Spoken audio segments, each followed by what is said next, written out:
ჭამენ თუ არა პეპლები ნექტარის გარდა კიდევ სხვა რამეს. ალბათ ყველა მიცის, რომ პეპლის საყვარელი საჭმელი ნექტარია, ყვავილის ტკბილი წვენი. მაგრამ რაც ყველამ არ იცის ის, რომ პეპლები სხვა რამეებსაც მიირთმევენ. ზოგიერთი პეპელა მიირთმევს ხის წვენს, ხილს, განსაკუთრებით კი იმ ხილს, რომელიც უკვე დამპალია და წვენითაა სავსე. პეპლებს ხომ კბილები არ აქვთ და მხოლოდ თხევადის საკვების, ანუ სიცხის მიღება შეუძლიათ. და შენ წარმოიდგინე, ტალახსაც კი. და აი რატომ? ტალახი სავსეა მინერალებით და მინერალები ყვავილებში არ არის.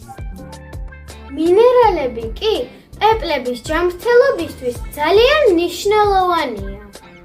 ასე რომ, როცა დაინახავ ტალახში მოფუსფუსე პეპელას, იცოდე, რომ ის ამ დროს ვიტამინებს მიირთმევს. საინტერესო ფაქტი. თოდისმე პეპელა ტანზე დაგაჯდა, ეს შეიძლება იმას ნიშნავდეს, რომ ის მარილს მიირთმევს, რომელიც შენს ოფლშია.